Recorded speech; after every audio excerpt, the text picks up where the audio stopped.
तो इसी तरह ही संतों की ये महिमा है सबकी। इस गंगा में अगर स्नान करते हैं, इस प्रयाग में स्नान करते हैं, इसमें प्रयाग स्नान करने से आपका मन पवित्र होता है, तन पवित्र होता है, अंतःकरण पवित्र होता है।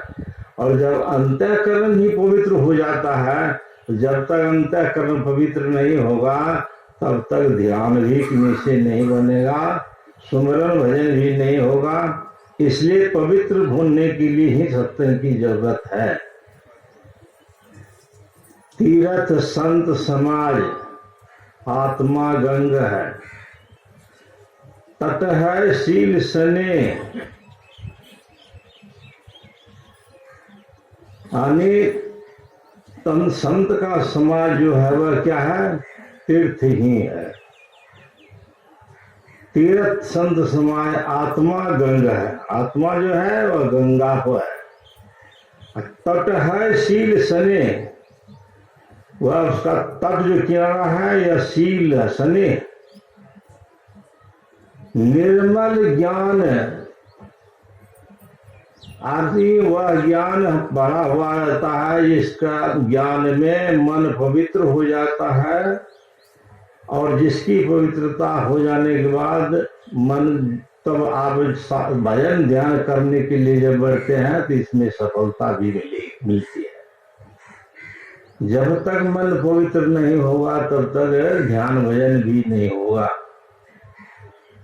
इसलिए मन को पवित्र करने के लिए हमें सत्संग करना चाहिए, ध्यान करना चाहिए। रामकृष्ण परमहंस जी महाराज को दर्शन होता था मां काली का, प्रत्यक्ष दर्शन होता था, हूबहू जैसे दर्शन लोग करते हैं अपनी माँ का, उसी तरह से काली माँ को जब वे चाहते थे तो वे दर्शन आगे आ जाती थी सामने। वह दर्शन जो हो रहा था कैसे हो रहा था? राम कृष्ण जी महाराज मन उनका इतना पवित्र हो गया था कि मन की पवित्रता में जब भी काली माँ को पुकारते थे तो काली माँ प्रत्यक्ष हो जाती थी। हम लोग भी अगर गुरु महाराज को पुकारेंगे, मनाए हुए मन सिद्ध नहीं है, मन पवित्र होगा तो गुरु महाराज को ही पुकारेंगे तो गुरु महाराज आएंगे। हम कहते हैं कि इतने वर्षों से हम ध्यान कर रहे हैं, बहुत पुराने सत्संगी हैं, अब गुरु महाराज को दर्शन नहीं होता है। तो दर्शन क्यों नहीं होता है? इसलिए कि हमारा मन ही पवित्र नहीं है। जिस दिन मन पवित्र हो जाएगा तब तो दर्शन नहीं दर्शन होगा। निर्मल मन जन सो मोहि पावा, मोहि कपट छल छिद्र न भावा। जिनका मन निर्मल हो जाएगा वही भक्त भगवान को का दर्शन कर पाएंगे, गुरु का दर्शन कर पाएंगे, इसका दर्शन कर पाएंगे। और जब तक मन पवित्र नहीं होगा तो दर्शन नहीं होगा। इसीलिए यदि दर्शन देखा चाहिए तब दर्पण मानित रहिए। अगर दर्पण में लागी काई, दर्श कहां से पाई? अगर आप गुरु महाराज जी का दर्शन करना चाहते हैं तो दर्पण मानित रहिए, मतलब अपने मन को पवित्र बनाकर रखने का प्रयास करते रहिए। हम दर्पण के सामने जाते हैं अपने चेहरा को देखने के लिए, जहां दर्पण लगा कर रखे हैं शीशा, तो उनके पास जाते हैं अपने चेहरा को देखने के लिए। अगर दर्पण में मैल जमी हुई है, परत, उस मैल की परत पड़ी हुई है दर्पण, तो उस दर्पण के सामने जाकर के भी अपना चेहरा आप नहीं देख पाते। तो क्या करते हैं, उस दर्पण को जब आप पवित्र कर देते हैं, साफ कर देते हैं, तो पुनः वही दर्पण, उसी दर्पण के सामने आप अपने चेहरा को देखने लगते। उसी तरह से हम अपने गुरु महाराज को अगर देखना चाहेंगे तो अपने मन को मांझते रहना चाहिए, पवित्र बनाकर रखने का प्रयास करते रहना चाहिए। कुआं में जल होता है, तो कुआं में जल होता है, अगर जल में कंपन है, स्पंदित है, जल हिल डुल होता है, तो उस जल में कूड़ा करकट भसता रहता है बोल। तब उस जल में जो आप झांकेंगे तो आपका अपना प्रतिबिंब नहीं दिखेगा वो।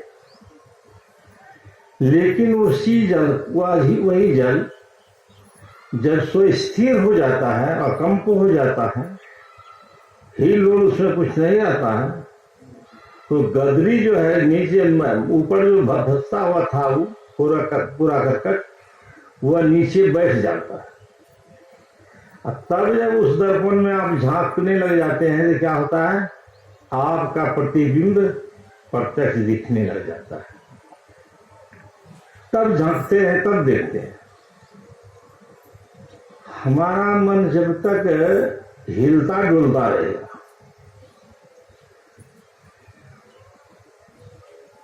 मन हिलता डुलता रहेगा तो मन अस्थिर नहीं रहेगा, चंचल होकर रहेगा, और चंचल होकर रहेगा तो विकारों से युक्त होकर रहेगा। तो मन को पवित्र रखने के लिए ही संत लोगों ने कहा कि अपने को बहुत संयम में रखकर अगर जब ध्यान करेंगे तो जब ध्यान करते करते आपका मन पवित्र होगा, तब आप गुरु महाराज को अपने सामने में हूबहू उगा लेंगे। सहरसा के एक थे रामानंद बाबू, उनके पुत्र जब ध्यान किए तो काठ के हाथ में लेप करके उत्तर देते थे, जो भी कोई प्रश्न करते थे उत्तर देते थे। एक बार वे कुप्पाघाट आश्रम आए, विद्यार्थी लोग वहां रहते थे उस समय, वे पूछने लगे, प्रश्न करने लगे, तो काठी लेप लेप करके उत्तर देते थे। गुरु महाराज के संबंध में, गुरु महाराज के बामदेव रूम में बगल वाला, जिसमें अभी पहले वो आचार्य श्री रहते थे, हरनंदन जी महाराज, भगत बाबा जी इसमें बाद में रहते थे, उसी में बैठ करके पूछने लग गए लोग कि आप जो ये उत्तर देते हैं कैसे देते हैं। उन्हीं के दादा एक बार पूछे थे कि आप जो उत्तर दे रहे हैं, आप उत्तर कौन है देने वाले। तो उन्होंने कहा कि आप जानकर क्या कीजिएगा। उन्होंने बताया कि ठीक है, तो बता देता हूँ, मैं महर्षि में ही दास हूँ। जैसे कहा कि मैं ही दास हूँ, तो उनके दादा ने पूछा कि अगर आप महर्षि में ही बाबा हैं तो मैं आपको भगवान कृष्ण के रूप में देखना चाहता हूँ। जैसे कहा भगवान कृष्ण के रूप में देखना चाहता हूँ, तो गुरु महाराज बांके बिहारी के रूप में।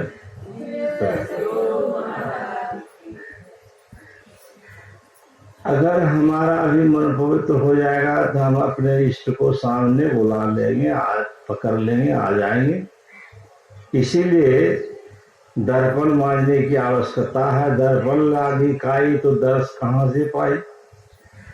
कहे कबीर देख मन करनी, इनके अंतर बीच कतरने, कतरने की गांठ न छूटा है तो पकड़ी पकड़ी जब लूटा। अर्थात मन में जो विकार है, विकार को जब दूर करेंगे तभी यह काम होगा। इसलिए हम लोगों को सत्संग करते रहना चाहिए। सत्संग करने से ही हमारा कल्याण होगा। संतों ने कहा कि इनके बिना हमारा परम कल्याण कभी भी संभव नहीं है। इसलिए हम लोगों को परिवार समाज में रहना चाहिए, बाल बच्चों के बीच में रहना चाहिए, बच्चों की देख रेख होनी चाहिए, पढ़ाना लिखाना भी बढ़िया होना चाहिए, अच्छी शिक्षा होनी चाहिए, बच्चों को अच्छी शिक्षा भी दें और मेहनत करके खूब कमाकर धनवान बन जाइए, क्योंकि उसकी भी जरूरत है। धनवान नहीं, अगर मेहनत नहीं करेंगे, पैसा नहीं रहेगा तो सब काम नहीं कर सकेंगे। तो गुरु महाराज की ऐसी कृपा की हो कि आप खूब मेहनत भी कीजिए, कमाई भी कीजिए और समय निकाल कर ध्यानाभ्यास सत्संग भी करते रहना चाहिए, क्योंकि इसी के करने से हमारा परम कल्याण संभव है। प्रीति प्रचंड लगे पर ब्रह्म ही और सवय कछ लागत ठीको, शुद्ध हृदय मन होय सो निर्मल, द्वैत प्रभाव मिटाए सब जी को, ज्ञान गोष्ठ अनंत चले जाए सुंदर जैसे प्रवाह नदी को, ताहित जान करो निस्वासर साधु संग सदायतिनी को। साधु संग अर्थात महापुरुषों का संग, संत का संग।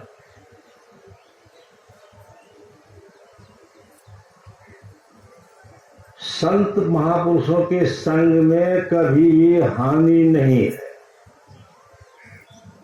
उनके संग से कभी भी असंग नहीं होगा, दुर्गुण नहीं होगा।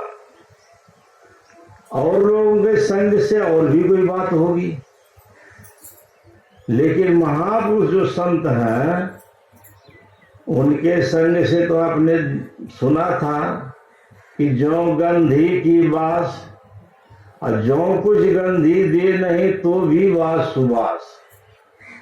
उनकी संगति कैसी है? जैसे इत्र बेचने वाले के दुकान पर जाएंगे, लेने के लिए उनसे बातचीत करेंगे।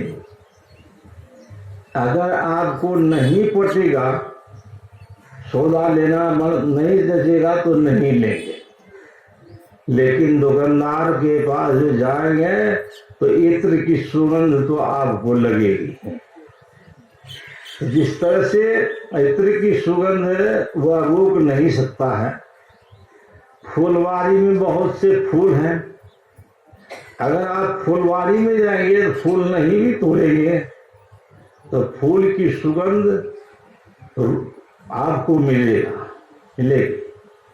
उसी तरह से संत महापुरुषों का संग अगर करेंगे तो उनकी संगति में बैठने से संग का लाभ मिलेगा। इसलिए यह संग हम लोगों को करना चाहिए। आप सुने होंगे कि पश्चात देश की बात है, अरस्तु एक संत थे,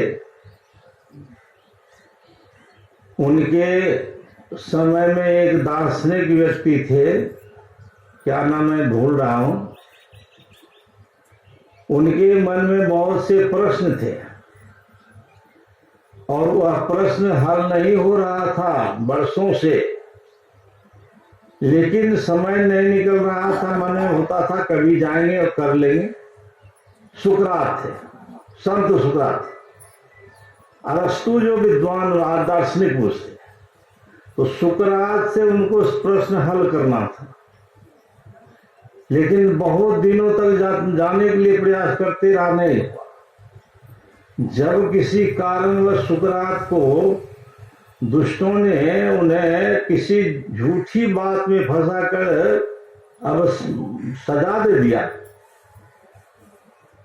कहा इतने दिनों में आप धर्म का परिवर्तन कर लीजिए तब तो आपका ठीक है, नहीं तो इसी जमीन के भीतर में आपको गाड़ दिया जाएगा।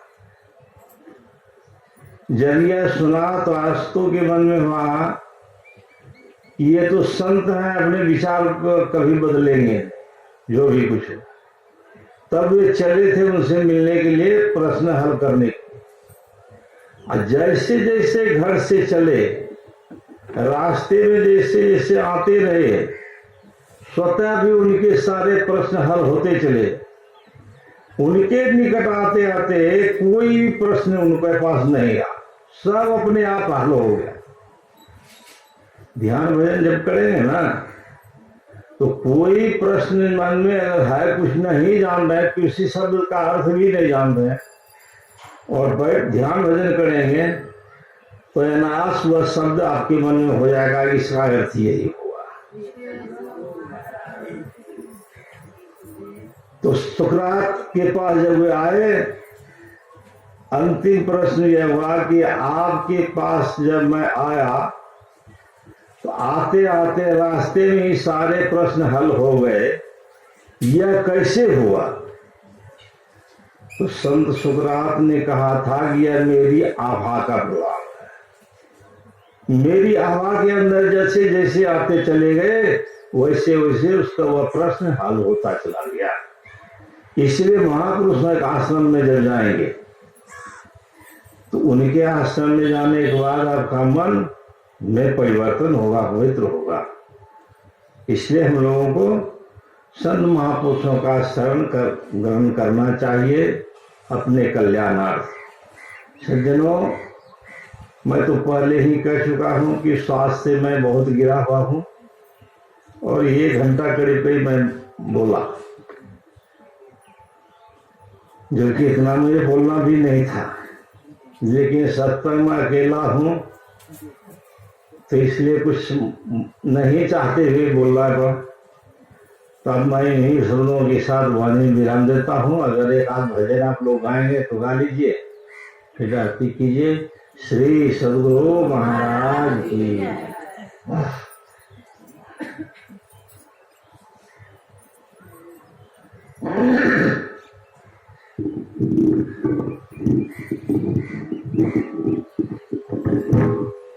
श्री सद्गुरु महाराज की। गुरु महाराज श्री सद्गुरु महाराज की। चित वो हमारी ओर हो साहब, चित वो हमारी, चित वो हमारी और हो साहब, चित वो हमारी। हम चितवे तुम चितवो नाही, तुमरो हृदय कठोर साहब, चितवो हमारी। हम चितवे तुम चितवो नाही, तुमरो हृदय कठोर साहब, चितवो हमारी। चितवो हमारी और हो साहब, चितवो हमारी। अरे मोबाइल देखेगा जी? हैं? मोबाइल लगा दिया।